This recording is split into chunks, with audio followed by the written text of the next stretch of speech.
What is up, Earthnoids and Spacenoids? I am just a simple new type, and in this episode, we only have 3 volumes left of our coverage of Char's deleted affair. Last time, Natalie was nervous about carrying out her mission for Enzo. Of course, Char saw right through her plan and recognized something was wrong. However, Char also realized that her feelings are true, and the two kissed. In this episode, Fabian will try to do bad things to Haman, and the team starts making their way back to Axis. So let's get into this. It is now April of UC 0083. Char received a message of Heinz's death, and they plan on heading back to Axis tomorrow. In the meantime, Fabian is hanging out with Haman in Zoom City. He is trying to put Haman at ease. She hasn't eaten in quite some time. Fabian has thought ahead and made a reservation at a restaurant. Meanwhile, Char and Natalie put and then they penetrate, and then they decide to use just 2 fingers, and then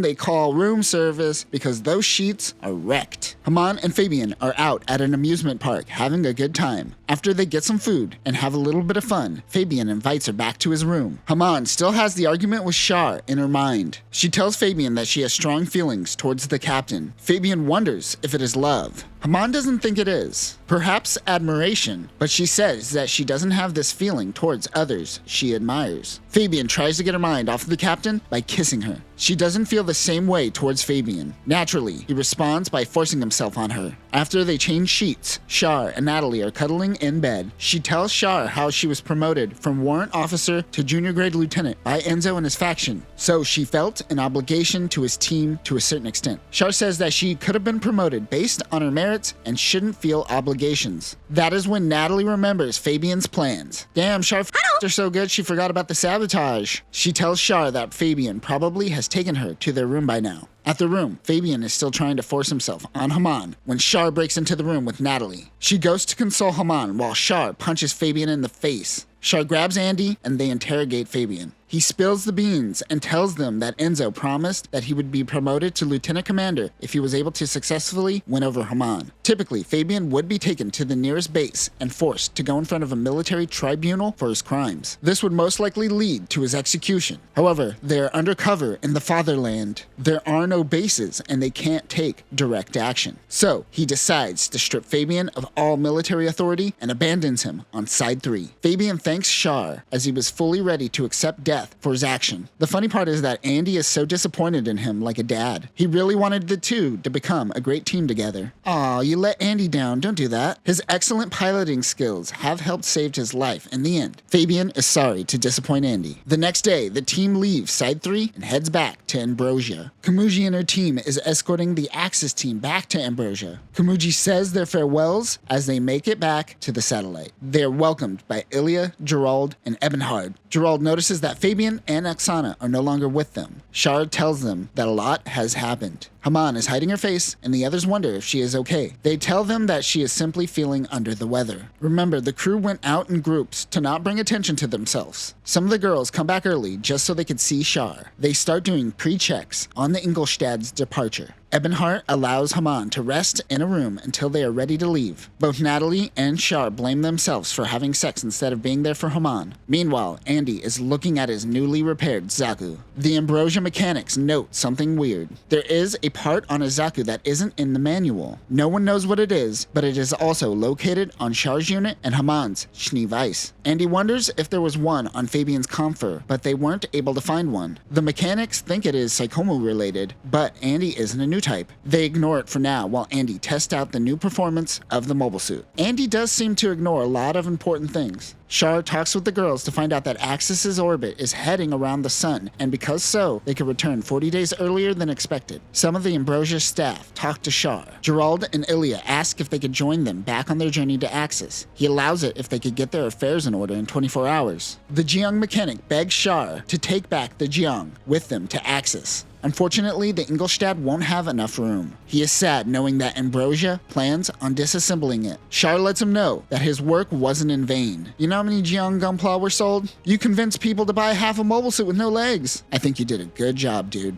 Rest in peace, Perfect Jiang. You finally got legs, but they were cut out from under you once again. Meanwhile, back on Axis, Zeon is putting both soldiers and civilians through the simulator. Last episode, Enzo got support to build their army and expand their mobile suit pilots. 2 civilians looking to join up are Mashimer and Karasun. They are tired of waiting in the long civilian section. The 2 try to sneak into the line for soldiers already a part of Zeon looking to become pilots. However, they are stopped by Gotten. They tell the 2 to go back to the civilian line. Gotten mentions that they are recruiting them quite young these days. It's funny because Gotten will become Kara's cuck later. The next in line happens to be Yayoi. Gotten says they can't accept her because she failed the aptitude test. But one man says that Enzo commanded they let everyone try. They let her use the simulator. She gets in and skips the tutorial section. She begins the simulation and is killing it. Everyone is stunned by the results. The commander says the calibration is off and pulls Yayoi out of the simulation. He apologizes and puts her in a new simulator, but her results are the same. The commander notes that her results are actually better than before. It wasn't a fluke. This is the real deal. He yells for someone to call the company commander.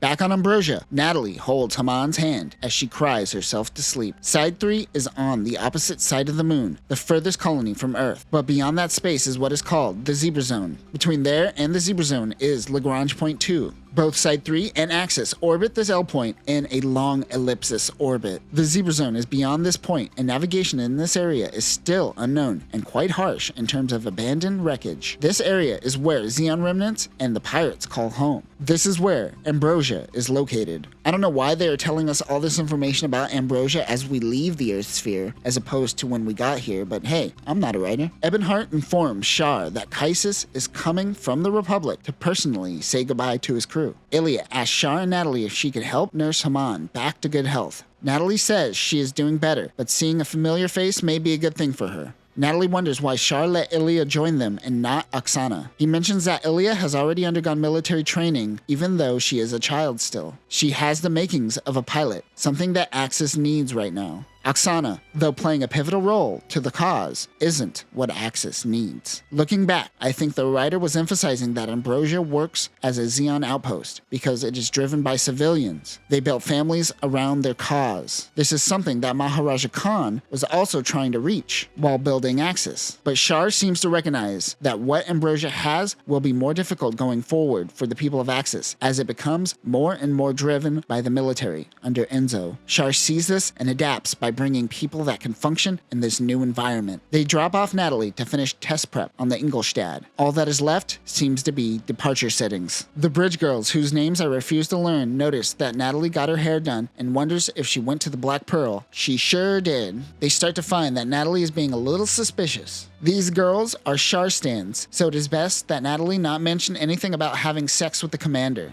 She simply says that they don't want to let the captain down, right? That motivates them to get back to work. Natalie was able to shut down any possible gossip. Imagine being stuck on a ship for months with these chatty bitches. Kaisis M. Bayer comes to meet with Char. He wonders what he thinks of the state of his people. He tells them that after seeing the current state of the Republic, he is still certain that now is not the time to make a move towards independence. Kaisis understands and lets him know that whenever the time comes, he will be there to support him. Of course, we will eventually see Char hold Kaisis to his word as the two help birth newborn Neo-Zeon. The Vice Admiral happens to be on Ambrosia as well and joins them. After hearing of the current state of Admiral Maharaja Khan, he wants to join Char back to Axis. Kaisis says that he is about to be promoted to Admiral, who will lead Ambrosia. He says that they aren't at war, so he will make his return immediately. Yeah, but that immediately is still a year of travel. Back on Mosa, Ricardo is back in the bar when he asks about Yayoi. That is when she comes in and tells him that she has been accepted as a mobile suit pilot after she stopped drinking. She knew that he was scoping out the welfare division and stalking her. She also outs Ricardo as a soldier and pilot, which he was hiding from the bartender. She pushes him to buy her a drink. Meanwhile, Enzo is informed by one of his scientists from the R&D department that they may have found a new type that could pilot their new mobile suit. Jessica wonders about this new mobile suit, and Enzo says he will bring her along when he goes to visit the hangar. The next day, the Ingolstadt finally makes its way back to Axis. And that will do it for this episode. We have picked up everyone and are ready for the final destination that is Axis. Enzo's ruling to expand the pilots allowed Zeon to have such people as Kara and Mashima join the ranks of Zeon. Without Enzo, these two might have never been big players during Mobile Suit Gundam Double Zeta. Next time, we will see the Ingolstadt make its return to Axis. Enzo will find a pilot for the new Tusha Schwartz, and Jessica will turn on Enzo. He should have saw this coming. But that will do it for now, new types. Sometimes sex gets in the way of your duties. It's okay. Peace.